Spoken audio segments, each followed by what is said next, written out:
नमस्कार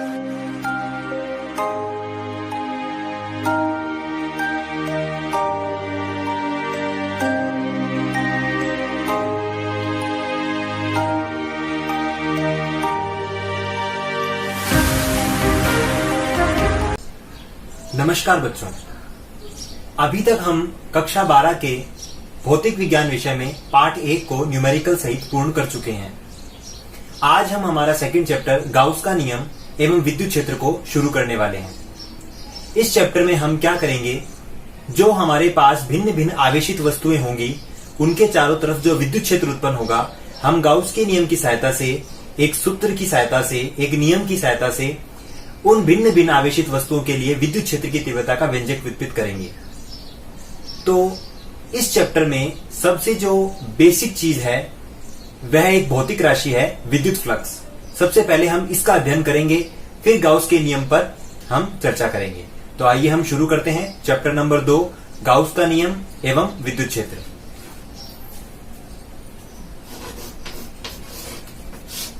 part 2, Gauss का नियम। तो सबसे पहले हम देख लेते हैं कि इस चैप्टर में हमें करना क्या है। इस चैप्टर नंबर 2 में हम क्या करेंगे, हमारे पास एक नियम होगा गाउस का नियम, वो हम बाद में चर्चा करेंगे ये क्या चीज है। तो गाउस के नियम को पढ़ के हम क्या करेंगे, हमारे पास बहुत सारी भिन्न भिन्न आवेशित वस्तुएं होंगी। जैसे मान लेते हैं मेरे पास एक वायर होगा, उस वायर को मैं क्या कर लूंगा, आवेशित कर लूंगा, चार्ज कर लिया। मेरे पास एक प्लेट होगी, इस प्लेट को मैं क्या कर लूंगा, आवेशित कर लूंगा, चार्ज कर लूंगा। इसी प्रकार मेरे पास एक स्फीयर होगा, गोला होगा, इसको भी मैं क्या कर लूंगा, आवेशित कर लूंगा। तो चैप्टर नंबर 2 में हमें क्या करना है कि सबसे पहले वस्तुओं को क्या करना है, आवेशित करना है। और आपको पता है जब वस्तुएं आवेशित हो जाती है तो उसके चारों तरफ एक पावर इलेक्ट्रिक फील्ड जनरेट हो जाता है। उस इलेक्ट्रिक फील्ड की वैल्यू अलग अलग वस्तुओं के लिए, अलग अलग कंडीशंस के लिए हम किसकी सहायता से निकालेंगे, गाउस के नियम की सहायता से हम ज्ञात करेंगे। तो गाउस के नियम को पढ़ने से पहले हमें एक भौतिक राशि विद्युत फ्लक्स के बारे में जानकारी होनी चाहिए। तो आज हम हमारा टॉपिक यहीं से स्टार्ट करते हैं। विद्युत फ्लक्स क्या होता है, ये विद्युत फ्लक्स, आइए जानकारी प्राप्त करते हैं। तो हेडिंग डालते हैं विद्युत फ्लक्स।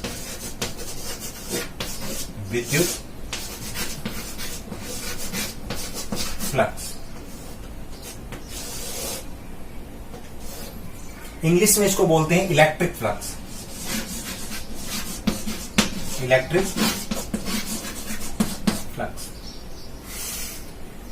तो सबसे पहले इसको सामान्यतः पढ़ते हैं कि फ्लक्स होता क्या है। विद्युत के ऊपर बाद में जाएंगे, सबसे पहले हम देखते हैं फ्लक्स क्या होता है, व्हाट इज फ्लक्स।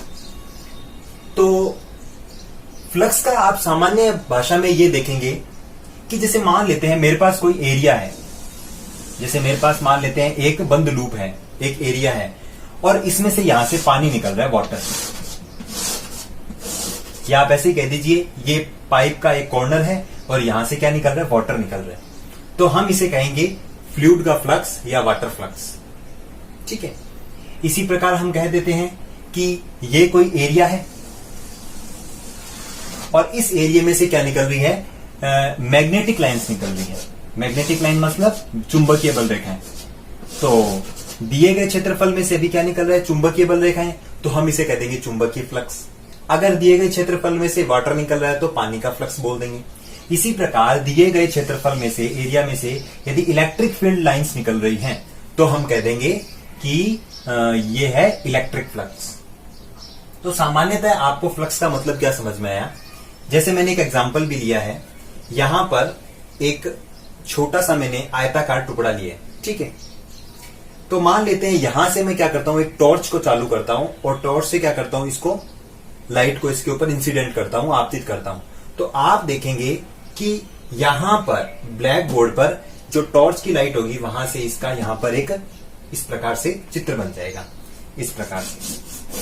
जैसे मान लेते हैं ये टॉर्च की लाइट ही है, ठीक है। तो मैं अगर किसी आयताकार लूप के ऊपर यहां पर टॉर्च को क्या करता हूं, ऑन करता हूं, तो यहां से तो लाइट क्या हो जाएगी, ब्लॉक हो जाएगी, और यहां से क्या करेगी, लाइट निकलेगी। तो यहां पर आपको ब्राइटनेस दिखाई देगी। अभी ये जो स्थिति है ये आपकी लाइट के क्या है, अभिलंबवत है। लाइट ऐसे आ रही है, स्थिति अभिलंबवत है, तो इसमें से जो अधिकतम आपकी लाइट क्या हो रही है, पास आउट हो रही है। ठीक है, अब आप क्या करेंगे, इसको धीरे धीरे ऐसे क्या करेंगे, रोटेट करेंगे इस प्रकार से। तो जैसे जैसे मैं रोटेट करूंगा तो ये जो परछाई है ये धीरे धीरे गायब होती जाएगी, और गायब होती होती एक स्थिति में क्या हो जाएगी, बिल्कुल यहां से साफ हो जाएगी इस प्रकार से। जब इसकी स्थिति ऐसे होगी तो आप इसे ये क्या समझेंगे, इस स्थिति में से आपकी पूरी जो लाइट थी यहां से नहीं लेनी है, ओनली यहां से लेनी है। यहां से आपकी स्थिति में सारी की सारी लाइट यहां से पास आउट हो रही थी। तो लाइट की जगह आप यदि इलेक्ट्रिक फील्ड लाइंस लो तो आप कहेंगे कि दिए गए एरिया में से, गिवन एरिया में से कितनी इलेक्ट्रिक फील्ड लाइन इसमें से पास आउट हो रही है। और जैसे जैसे आपका जो एरिया है वो क्या होगा, उसकी स्थिति चेंज होगी, तो इस स्थिति में उसमें से एक भी इलेक्ट्रिक फील्ड लाइन या लाइट बिल्कुल भी पास आउट नहीं हो पाएगी। अभी आप लाइट बोल दीजिए या इलेक्ट्रिक फील्ड लाइन बोल दीजिए, एक ही बात है, उदाहरण कैसा भी हो सकता है। फिर हम इसको वापस धीरे धीरे इस प्रकार से रोटेट करेंगे, तो इसमें से निकलने वाली इलेक्ट्रिक फील्ड लाइन या जो आप लाइट ले रहे हो उसकी संख्या बढ़ती जाएगी। फिर से यहां पर आपको ब्राइटनेस दिखाई दे जाएगी। तो इस एग्जांपल से हमने क्या समझा कि वास्तव में फ्लक्स क्या है। वास्तव में फ्लक्स क्या है, दिए गए क्षेत्रफल में से निकलने वाली क्वांटिटी, दिए गए क्षेत्रफल में से, गिवन एरिया में से कितनी क्वांटिटी आपकी निकल रही है, कितनी मात्रा निकल रही है। अब वो इलेक्ट्रिक फील्ड लाइंस की भी हो सकती है, मैग्नेटिक लाइंस की भी हो सकती है, वाटर की भी हो सकती है, व्हाटएवर। तो फ्लक्स का मतलब आपको समझ में आ गया होगा, what is flux. Electric flux का फॉर्मूला ज्ञात करने के लिए हम छोटा सा इसी मॉडल का छोटा सा एग्जांपल लेते हैं। इलेक्ट्रिक फ्लक्स का फॉर्मूला क्या होना चाहिए, तो यहां पर मैं लिख लेता हूं विद्युत फ्लक्स। विद्युत फ्लक्स हेडिंग डाल देते हैं। तो मैं यहां पर क्या कर रहा हूं, एक आयताकार टुकड़ा ड्रॉ कर रहा हूं इस प्रकार से।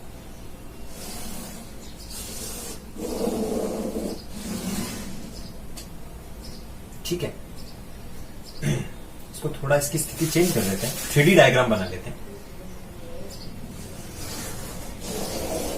ऐसे ऐसे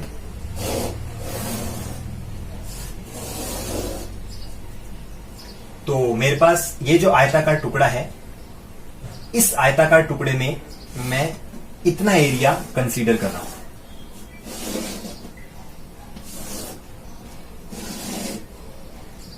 इतना एरिया कंसीडर कर रहा हूं। मान लेते हैं इस आयताकार टुकड़े की लेंथ L है, यहां पे सॉरी, मान लेते हैं आयताकार टुकड़ा है, इसकी लेंथ कितनी है L और चौड़ाई कितनी है D। तो मैं यहां से क्या कर रहा हूं, लाइट को क्या कर रहा हूं, इस पर इंसिडेंट कर रहा हूं। ठीक है, तो इस प्रकार से, इस प्रकार से और इस प्रकार से और इस प्रकार से, मैं इस प्रकार से क्या कर रहा हूं, इसके ऊपर लाइट को इंसिडेंट कर रहा हूं। तो आपके पास, मेरा उद्देश्य क्या है, इलेक्ट्रिक फ्लक्स का फॉर्मूला ज्ञात करना और इलेक्ट्रिक फ्लक्स को मैथमेटिकली समझना। तो सबसे पहले मैं एक आयताकार टुकड़ा लूंगा और उस आयताकार टुकड़े में से यहां पर एक छोटा सा क्या कर लूंगा, छिद्र कर लूंगा, जैसा मैंने अभी आपको इसमें एग्जांपल में बताया था। इस आयताकार ये जो ब्लॉक है इसकी लंबाई L है और चौड़ाई कितनी है B, और इसके ऊपर मैं क्या करूंगा, लाइट इंसिडेंट करूंगा। ठीक है, या ऐसे बोल दीजिए इलेक्ट्रिक फील्ड लाइंस है, यहां पर कोई चार्ज रखा हुआ है और उस चार्ज से क्या कर रही है, विद्युत बल रेखाएं आगे गमन कर रही हैं। तो यहां से तो वो रुक जाएंगी और यहां में से क्या होगी, पास होंगी इस प्रकार से, इसमें से क्या होगी, वो पास होंगी। ठीक है, तो अभी मैं यहां से हटा रहा हूं मैं इसको, ताकि डायग्राम अच्छा बन जाए।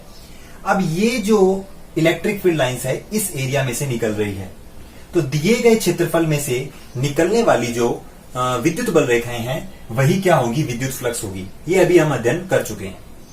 ठीक है, तो इस स्थिति में यदि मैं फॉर्मूला बनाऊं तो फॉर्मूला क्या होगा, फ्लक्स का फॉर्मूला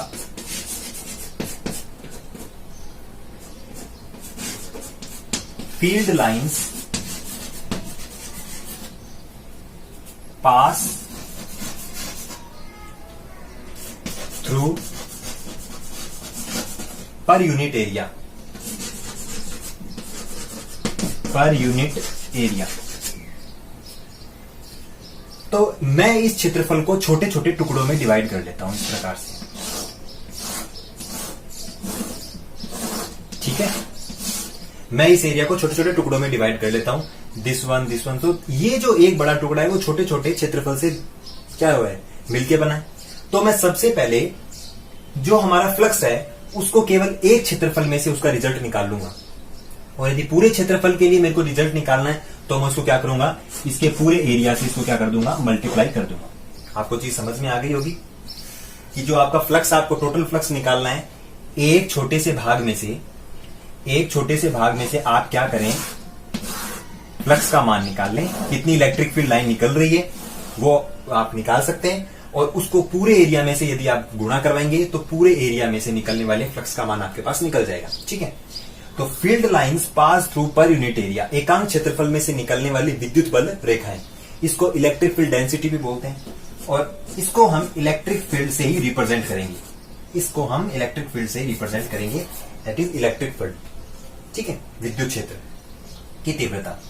और आपको पता है एरिया कितना है, लंबाई इंटू चौड़ाई, L इंटू बी।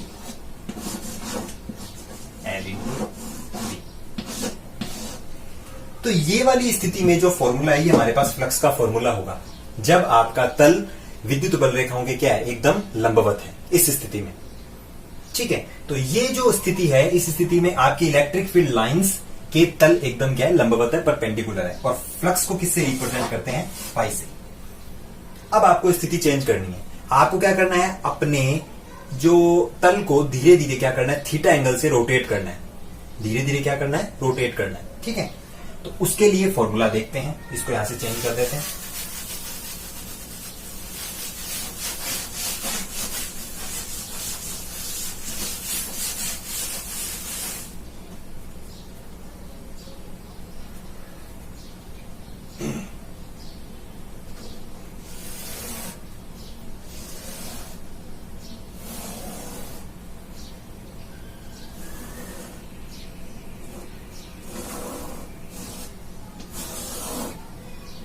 ये हमारी लेंथ L थी और ये चौड़ाई कितनी थी, B, ठीक है। अब मैं क्या करूंगा, इसको यहां से थोड़ा सा एक बार मिटा देते हैं। अब मैं इसको क्या करूंगा, थोड़ा सा रोटेट करूंगा, जैसे मैंने इसको थीटा एंगल से घुमा दिया, इस प्रकार से, ठीक है। तो ये जो लेंथ L थी वो तो अभी भी L ही रहेगी, ये L है तो ये तो L ही रहेगी, लेकिन और ये जो चौड़ाई है ये भी कितनी रहेगी, आपकी B ही रहेगी। एक्चुअल में तो वही, अपन तो क्या कर रहे हैं, केवल उसको क्या कर रहे हैं, रोटेट कर रहे हैं। तो आपकी जो L है और जो B है वो तो क्या रहेगी, ये सेम रहेगी, बट आपके ये वाली जो लेंथ है, ये धीरे धीरे क्या होती जाएगी, डिक्रीज होती जाएगी, जिसे आप मॉडल में परछाई के रूप में देख रहे हैं। और एक स्थिति ऐसी आएगी वो एकदम वहां से क्या हो जाएगी, गायब हो जाएगी। यदि मैंने आपको घर पे करके भी देख सकते हैं। तो ये वाली लेंथ L है, ये L ही रहेगी, ये वाली चीज है B, हमेशा B ही रहेगी। बट प्रैक्टिकल में जो हम पर्दे के ऊपर ये वाली लेंथ को ऑब्जर्व करेंगे वो धीरे धीरे क्या होती जाएगी, कम होती जाएगी, और लास्ट में वहां से पर्दे पर उसकी इमेज बिल्कुल गायब भी हो जाएगी, ठीक है। तो ये वाली जो डिस्टेंस है इसको मैं ले लेता हूं B डैश, कितने ले लेता हूं, B डैश, ठीक है। और इसको थोड़ा सा मैं और यहां से बढ़ा लेता हूं, जो हमारा पहले वाला डायग्राम था, इस प्रकार से।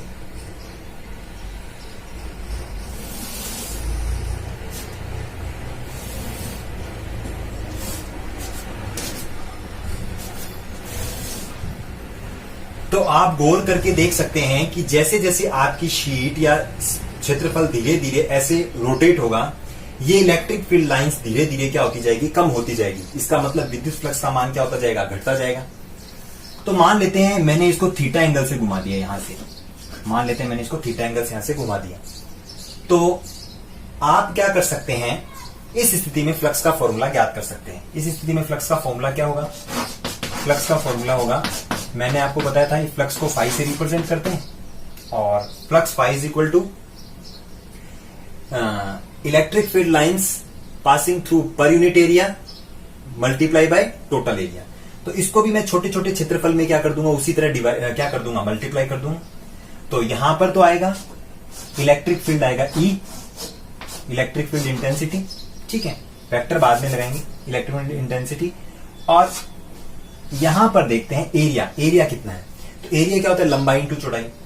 तो इसके अंदर लंबाई तो L ही है, लंबाई तो L ही है, लेकिन जो चौड़ाई है वो कितनी हो गई है, B डैश हो गई। चौड़ाई कितनी होगी, B डैश, ठीक है।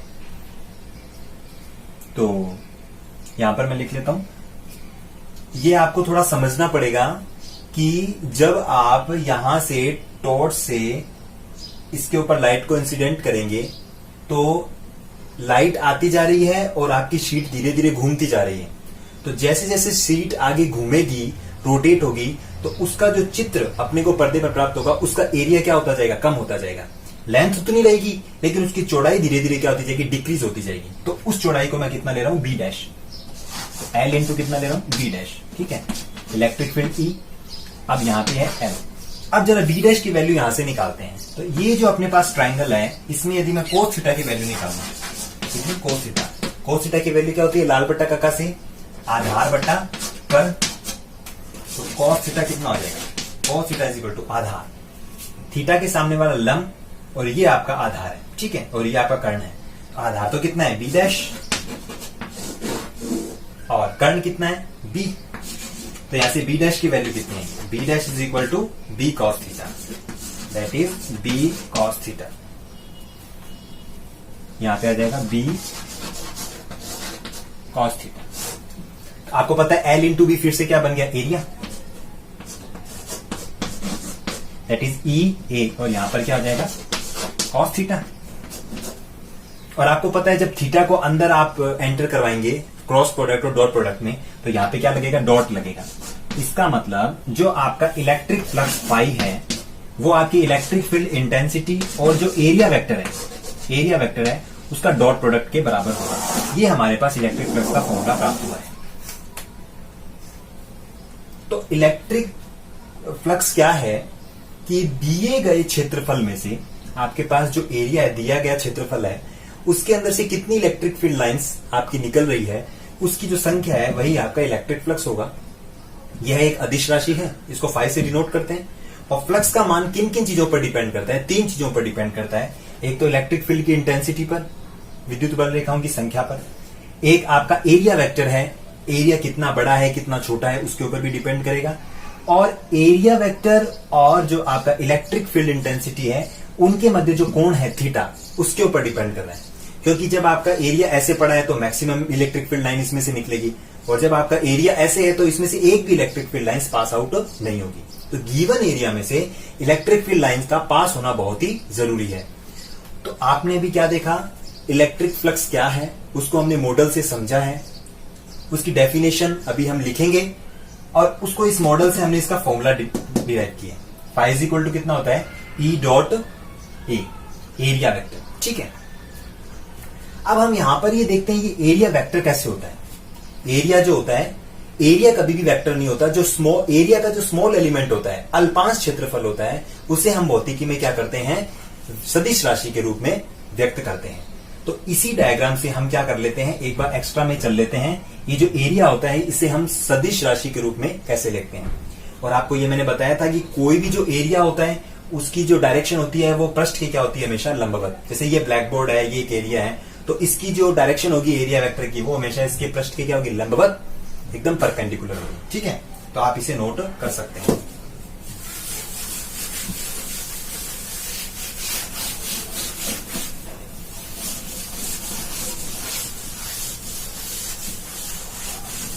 इलेक्ट्रिक फ्लक्स की डेफिनेशन हम क्लियर कर चुके हैं। इलेक्ट्रिक फ्लक्स का जो फॉर्मूला है वो कितना आया, E डॉट ए या EA cos थीटा, जहां पे E इलेक्ट्रिक फील्ड इंटेंसिटी, विद्युत क्षेत्र की तीव्रता, A आपका एरिया वेक्टर और थीटा उन दोनों के मध्य का कोण, ठीक है। तो यहां पे एरिया वेक्टर प्रूफ कर लेते हैं। वो डायग्राम हम फिर से बना लेते हैं। हमारा डायग्राम इस प्रकार से था।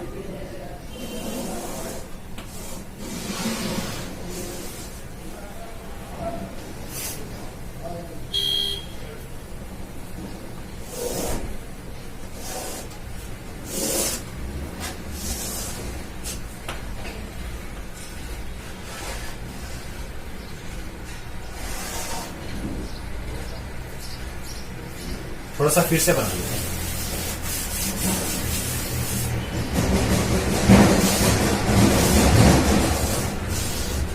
ये आपका एरिया था और इसको हमें थोड़ा सा ऐसे घुमा दिया इस प्रकार से।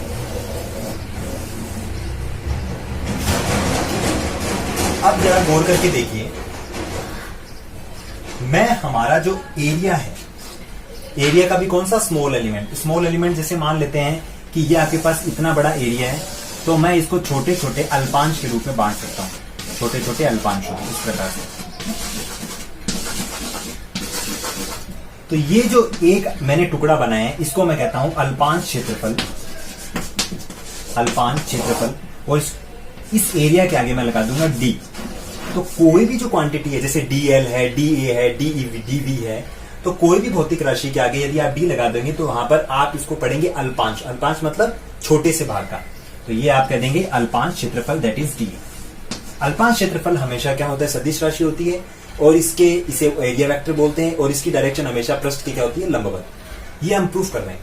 तो जैसे मान लेते हैं यहां पर ये जो आपका लाइन है, यहां पर मैं क्या करता हूं, एरिया वेक्टर को एक बार परपेंडिकुलर मान लेता हूं। ठीक है, तो मैं क्या करता हूं, यहां पर एक एरो बनाऊंगा, एक तीर बनाऊंगा, वेक्टर बनाऊंगा, और ये वेक्टर किसको डिनोट कर रहा है, एन कैप। एन कैप मतलब एकांक सदिश, इसका मान 1 होगा और ये एरिया वेक्टर है और ये वेक्टर इस पृष्ठ के क्या है, एकदम लंबवत है, हमेशा लंबवत रहेगा। ठीक है, तो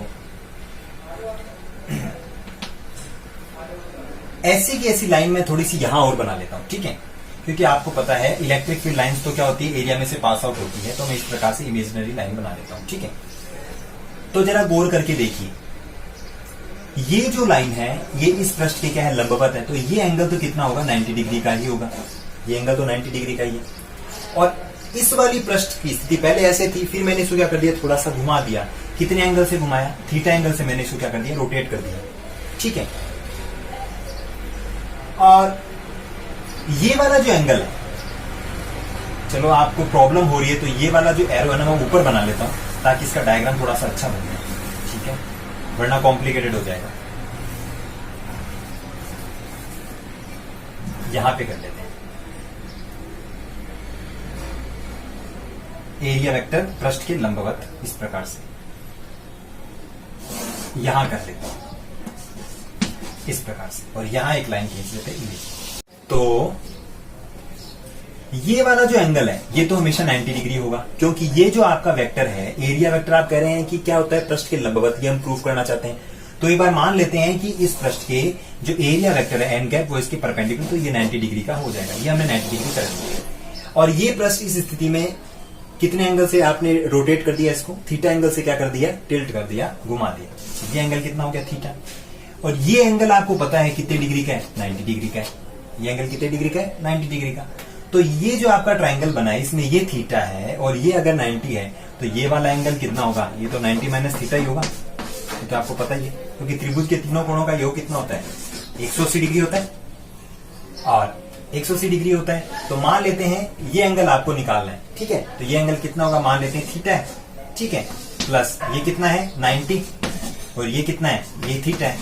ठीक है, तो इसको मान लेते हैं थीटा डैश मान लेते हैं। ठीक है, 180 में से 90 गया, कितना होगा, 90, और ये थीटा के यहाँ पे क्या हो जाएगा, माइनस का, तो दैट इज थीटा डैश कितना हो जाएगा, 90 माइनस थीटा।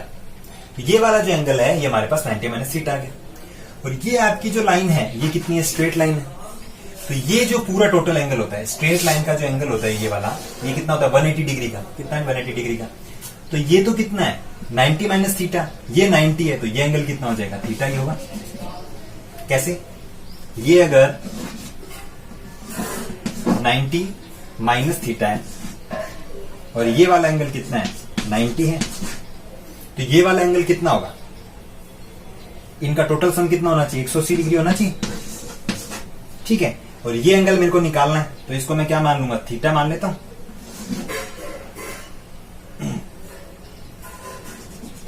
थीटा डैश मान लेता हूं, कितना मान लेता हूं, ये एंगल मेरे को निकालना है, थीटा डैश। तो ये जो पूरा सम है इनका योग कितना, 180 डिग्री। तो theta dash plus 90 minus theta. तो जरा इनकी वैल्यू निकालेंगे तो कितनी आएगी, 90 90 180, 180 से 180 कैंसिल हो जाएगा और थीटा डैश की वैल्यू कितनी आ जाएगी, इज इक्वल टू कितना आ जाएगा, थीटा आ जाएगा। ये वाला मैंने थीटा डैश माना था और इसकी वैल्यू कितनी, थीटा के बराबर आ जाएगी। तो ये जो एंगल यदि 45 है तो ये भी 45 होगा, ये यदि 30 है तो ये भी 30 होगा। तो इससे आप समझ चुके हैं कि अगर हम कोई भी एरिया है और उसका यदि हम अल्पांश क्षेत्रफल लेते हैं तो उस अल्पांश क्षेत्रफल के लिए हम एक एरिया वेक्टर डिफाइन कर सकते हैं, एक एरिया वेक्टर डिफाइन कर सकते हैं। उसको हम डी ए से रिप्रेजेंट कर सकते हैं, आप उसको डी ए कैप से रिप्रेजेंट कर सकते हैं, एन कैप से रिप्रेजेंट कर सकते हैं, डीएस कैप से रिप्रेजेंट कर सकते हैं। बहुत सारे नोटेशन है इसके, ठीक है। और ये जो एरिया वेक्टर होगा उसका मान तो एक होगा, एकांक होगा, लेकिन उसकी जो डायरेक्शन होगी वो हमेशा क्या होगी, पृष्ठ की हमेशा क्या होगी, लंबवत होगी, परपेंडिकुलर होगी। और ये मैथमेटिकली प्रूफ भी हो रहा है क्योंकि एंगल्स लॉ से हम इसको प्रूफ कर चुके हैं, ठीक है। तो हमने यहां पर क्या देखा कि जो एरिया वेक्टर होता है वो हमेशा क्या होता है, पृष्ठ के हमेशा क्या होता है, लंबवत होगा। हम थोड़ा एक्स्ट्रा लेके चल रहे हैं। तो यहां पर आपको मेनली क्या ध्यान रखना है, फ्लक्स की डेफिनेशन, परिभाषा क्या होगी फ्लक्स की, जो आपके बोर्ड के लायक है। अभी थोड़ा मैं एक्स्ट्रा चला था समझाने के हिसाब से। विद्युत फ्लक्स क्या होगा आपका,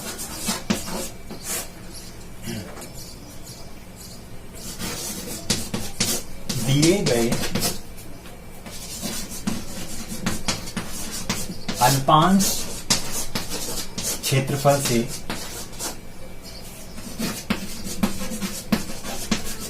निकलने वाली विद्युत बल रेखाओं की संख्या, विद्युत बल रेखाओं की संख्या, ये आपका होगा विद्युत फ्लक्स, इलेक्ट्रिक फ्लक्स। और जो विद्युत फ्लक्स है इसको हम किससे रिप्रेजेंट करेंगे, हम हमेशा फाई से रिप्रेजेंट करेंगे। और इसका फॉर्मूला कितना आया था, फाई का फॉर्मूला आया था ई डॉट डी ए। यहां से थोड़ा सा लिखने में प्रॉब्लम होगी, इसको यहां लिख देते हैं, लिखा नहीं जा रहा है यहां से। फाई का जो फॉर्मूला होगा वो होगा ई डॉट डी ए, या डॉट हटाएंगे तो क्या आएगा, कॉस थीटा, ई डी ए कॉस थीटा। इसका मतलब जो आपका विद्युत फ्लक्स है वो तीन चीजों पर डिपेंड करेगा, इलेक्ट्रिक फील्ड पर, एरिया वेक्टर पर और उनके मध्य का कोण पे, ठीक है। और आपको पता है कि ये जो एक कैसी राशि है, अदिश राशि, कैसी राशि है, अदिश राशि।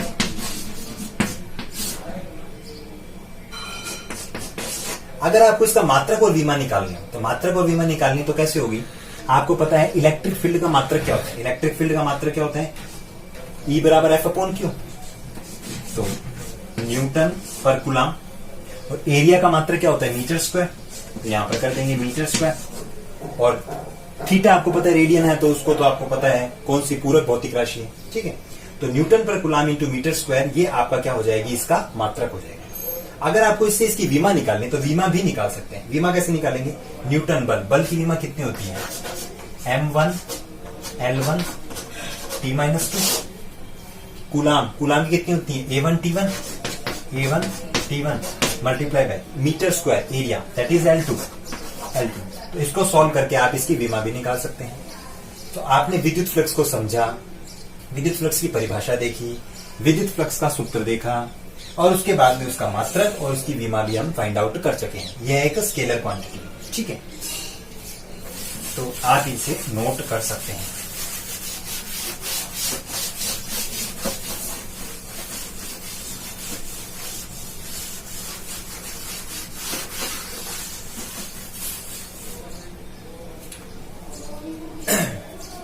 तो हम अगर इसका एक फेयरली डायग्राम बनाएं तो डायग्राम में भी आप इसको समझ सकते हैं कि जो आपका मान लेते हैं ये आपका क्षेत्रफल है, ठीक है। और इस क्षेत्रफल में से electric field lines pass out होती है, ठीक है। तो हम यदि देखें कि आपका जो इलेक्ट्रिक फ्लक्स है वो थीटा पर कैसे डिपेंड कर रहा है, ठीक है। आपको पता है इलेक्ट्रिक फील्ड लाइन की संख्या बढ़ाएंगे तो इलेक्ट्रिक फ्लक्स बढ़ेगा, प्रोपोर्शनल है। अगर आप अपना क्षेत्रफल बढ़ाओगे तो भी उसमें से निकलने वाली विद्युत बल रेखाओं की संख्या बढ़ेगी, तो भी पॉसिबल है। बट ये थीटा, जैसे मैंने आपको पूरे एग्जांपल में उसको क्षेत्रफल को घुमा के बताया, तो जैसे जैसे कोई चीज रोटेट होगी तो थीटा की वैल्यू चेंज होगी। तो थीटा पर ये चीज कैसे डिपेंड करती है, ठीक है। तो थीटा पर डिपेंडेंस देखने के लिए हम देखेंगे कि थीटा की 3 स्थितियां देख लेते हैं। Theta is equal to 0, theta is equal to 90 and theta is equal to 180 degree, ठीक है। तो सबसे पहले मैं देखता हूं theta is equal to 0 degree पे, और यहां कर लेता हूं theta is equal to 90 degree पे, ठीक है, और theta is equal to 180 degree पे, ठीक है। और आपको पता है थीटा किसके मध्य कोण है, ई और एरिया वेक्टर। तो आपका यदि एरिया ऐसे पड़ा है और आपकी इलेक्ट्रिक फील्ड लाइन ऐसे जा रही है, तो आपका तल विद्युत बल रेखाओं के लंबवत है। तल विद्युत बल रेखाओं के लंबवत है, ना कि थीटा 90 डिग्री। या आप गौर करके देखें तो आपका तल यदि विद्युत बल रेखाओं के एकदम लंबवत है, तो इस स्थिति में यदि आपका एरिया ऐसा है तो एरिया वेक्टर हमेशा इसके क्या होगा, परपेंडिकुलर। तो यहां पर मैं एक छोटा सा अल्पांश बना लेता हूं और यहां पर मैं एरिया वेक्टर बना लेता हूं एन कैप। एन कैप तो इधर ही होगा हमेशा, ठीक है, पृष्ठ के लंबवत। और ये आपका क्या है, इलेक्ट्रिक फील्ड है।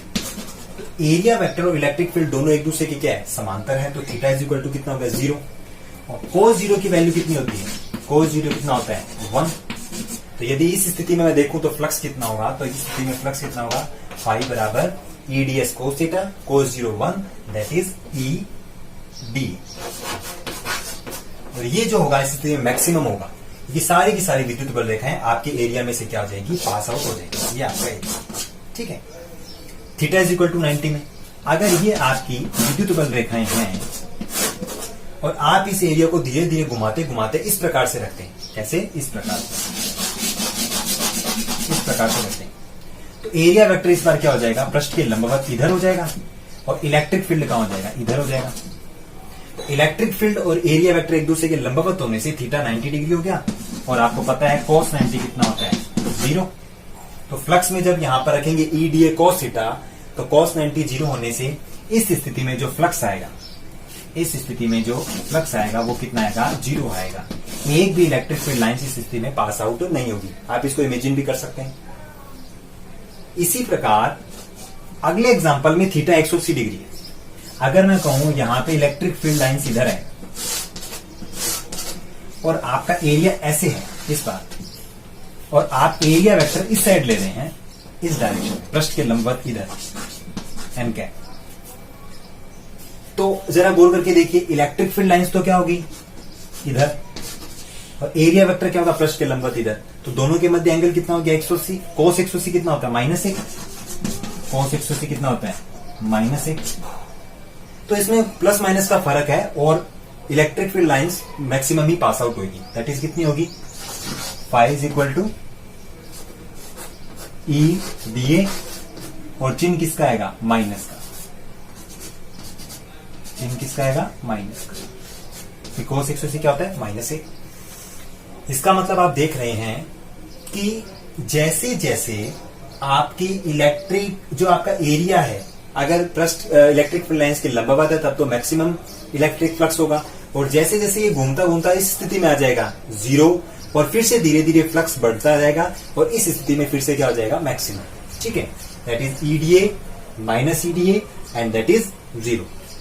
तो फ्लक्स की अपन ने 3 वैल्यू निकाली है। इसका मतलब जो आपका इलेक्ट्रिक फ्लक्स है वो थीटा पर ही डिपेंड करता है, कोण पर भी डिपेंड करेगा, ठीक है। इलेक्ट्रिक फील्ड तो कर रहा है, एरिया पर तो कर रहा है, साथ साथ में थीटा पर भी डिपेंड करेगा कि आपका एरिया वेक्टर आपकी इलेक्ट्रिक फील्ड से कितना एंगल बना रहा है, ठीक है।